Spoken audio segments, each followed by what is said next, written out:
It is October 8th, and basically everybody has been put in a state of emergency because we are prepping up for Hurricane Milton rapidly approaching the state of Florida. Basically, everybody has been put in a state of emergency. We saw all of the props and decorations for Halloween Horror Nights already put up coming in, and it is looking to be quite the storm. Basically, here at the park and just all over Florida as a whole. The West Coast is going to be, getting the worst of it, but we are basically riding it out here in Central Florida and hoping that it can die down from a Category 5. I believe it is looking to be about a Cat 4 as we speak, but you never know with these things. So we're hoping that the parks and everyone can be safe as things ramp up during what will be quite the national phenomenon, I think. Now, this came out literally within the past 30 minutes. Basically, Universal has issued a state of emergency where on the 9th and the 10th, Universal Studios Florida and Islands of Adventure, as well as City Walk, will be closed. And then they should all be open, as far as we know, on the 11th, on Friday. But they will keep us informed on that matter. And then right here you can see that they removed all of these stanchions to the Monsters Haunted House for Horror Nights, and they're currently putting up all of the stanchion poles right here to prep for the storm. I believe these out here are used for the Mega Movie Parade outside of Minion Land. But yeah, work preparations are still taking place over here at the park. Looks like all of the sets in the Demon Queen Scare Zone out here have also been removed. But let's quickly go and check out the Born Snowtacular. It's been a minute since I've seen this show, and it's about to begin.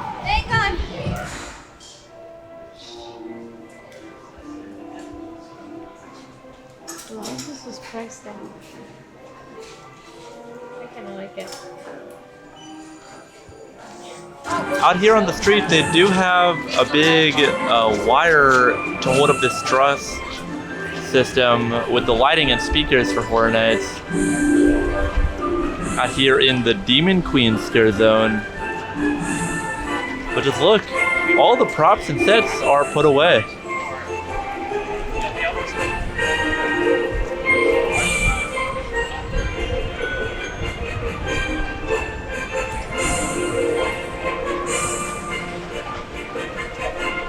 The doc is out, at least meeting guests. Always good to see him. Of course, quick stop into the summer tribute store before we move on.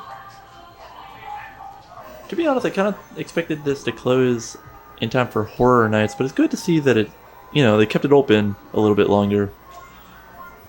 The Kerry Drive-In food booth over here now has been kind of cleared out. You see Bonnie over there looking over the counter. Hi, Bonnie. Hey. Yeah, look at this. They really just wiped it clean. It looks like Horror Nights, after Horror Nights ends in November.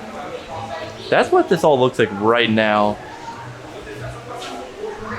And they got all these stanchions and switchbacks collected over here on the side.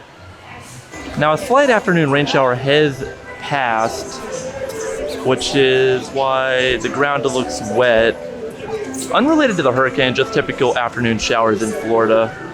Now, unsure if it's related to Hurricane Milton or not, but Krusty Burger is closed for some reason. It's only about 4:30, so still a few more hours till the park closes tonight, but that's very interesting, very, very odd. The entrance sign to Deadly Museum is now taken down. The entrance to that house is right here, and then you cut through the Simpsons ride. Heading this way, basically the exit to the Simpsons ride. You can see a couple of the houses for Horror Nights. That is the Deadly Museum house right there. So this is basically the entrance that you do take to get to it. You basically come down through the Simpsons ride over here on the exit of the ride, and then onto this pathway, and then into the house right over there. So it's hard to tell if they have done any preparation for the hurricane from where we are standing. But that's basically what it looks like during the day.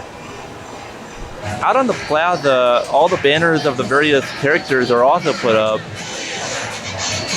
Now I can't tell if it's always like that or if it's for the storm, but those boats are stacked. That's very interesting. More prep over here at Nightmare Fuel. They got a bunch of the banners down. The big one with the Nightmare Fuel poster is taken down. But right here, more switchbacks removed. They are definitely taking severe precautions here, which is good.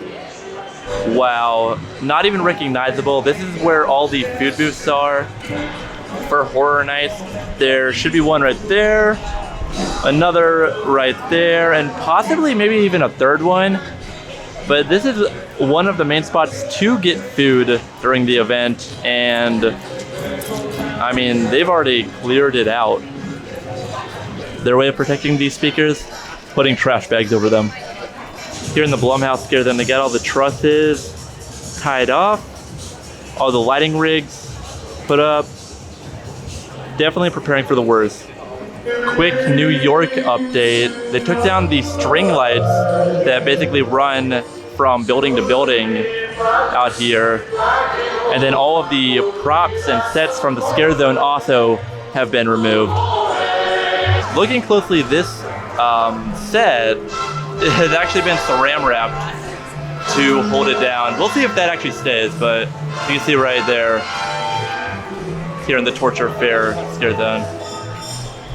And last quick update before we head over to Islands. The stage is still set up, but all the props have been put away. Very bare bones. The tribute store is still open though. We made it to Islands of Adventure now for a quick update around the park, and then we're gonna head out of here to prepare for this storm. But let's head on back to ride Velocicoaster because it has been a minute since I've hopped on that thing. All right, Milton, leave Seuss Landing alone. My one request.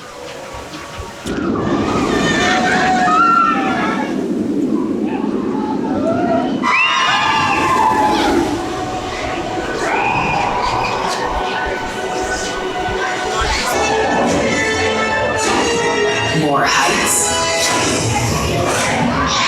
More tea. Make sure to empty any beverages into the sink before placing it in the locker. When you return, you will arrive to the other side of the lockers. The Ford Explorer in front of Rexy is missing. That's new. Now, walking around outside of Islands of Adventure, there don't seem to be a lot of updates in this park. Mostly because Horror Nights is at the other park, so this one doesn't have a lot of temporary structures that could blow away. But they're still tying some stuff down. Don't get me wrong, it's just not as much as far as updates go over on this side of things.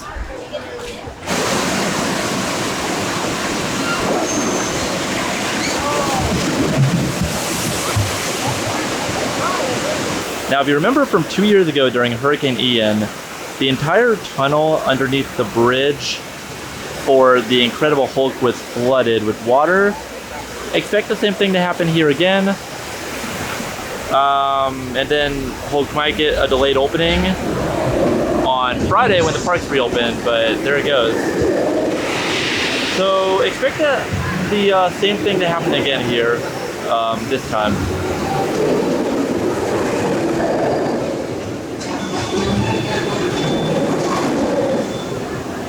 Quick update out here in City Walk before we head home.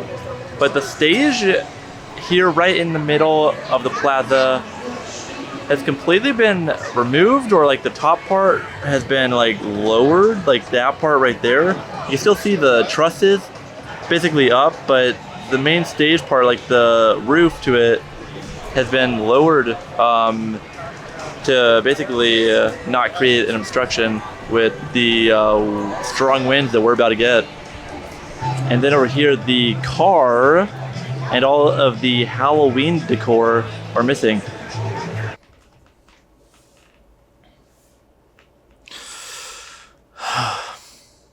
So a little bit ago, we made it back home from Universal to prepare for the hurricane that will be hitting us within the next 24 hours. And it is no joke. Hurricane Milton, as you know, is sitting over the Gulf of Mexico at pretty much a Category 5 at the time that I am recording this. It's about 10:30 p.m. right now as I basically unraveled from the park day that we had on October 8th on Tuesday. So tomorrow, from when I am recording this, the parks will be closing at around 2 o'clock. And it's looking like things are going to be going downhill from here on. So everyone, my one wish to you is treat this professionally, treat this in the safest way. I don't recommend you going to the parks and putting a lot of pressure on team members and cast members tomorrow. I think it's best that you allow them to close on time. I don't recommend that at all. I wanted to go just to see how things were looking just for a few hours. We really didn't ride a whole lot today. So I just wanted to kind of go out and, see how things are looking so I can get sort of an update out for those who are curious about what's going on in the parks. But I will not be rushing to the parks tomorrow. I'm going to be staying home and preparing to brace the storm that is approaching us. I basically spent the entire morning before the park to collect anything outside that could potentially blow away to basically bring indoors. And then I went to the park, came home, and continued to get ready for tomorrow. So guys, I don't know what to say. I mean, definitely treat this in like the most responsible way you could think of as we ramp up for Hurricane Milton. It looks like it's gonna die down to a Category 2 or 3 maybe by the time it gets to me here in Central Florida. I live in Kissimmee, so it's probably going to die down by the time it gets to Central Florida. And then it might even be a Category 1 or 2 for all we know by the time it gets to the East Coast around like where Daytona is. But who knows? A lot could change. It's kind of hard to keep up with these things because the hurricane model keeps changing. Literally, it seems like by the hour. So it's hard to keep up with the most up-to-date model for Hurricane Milton. But guys, stay safe out there. Respect the parks and their team members and cast members heading into this deadly storm. That's all I've got from you right here at ParkTwister HQ, and I will see you hopefully in the next one. Take care.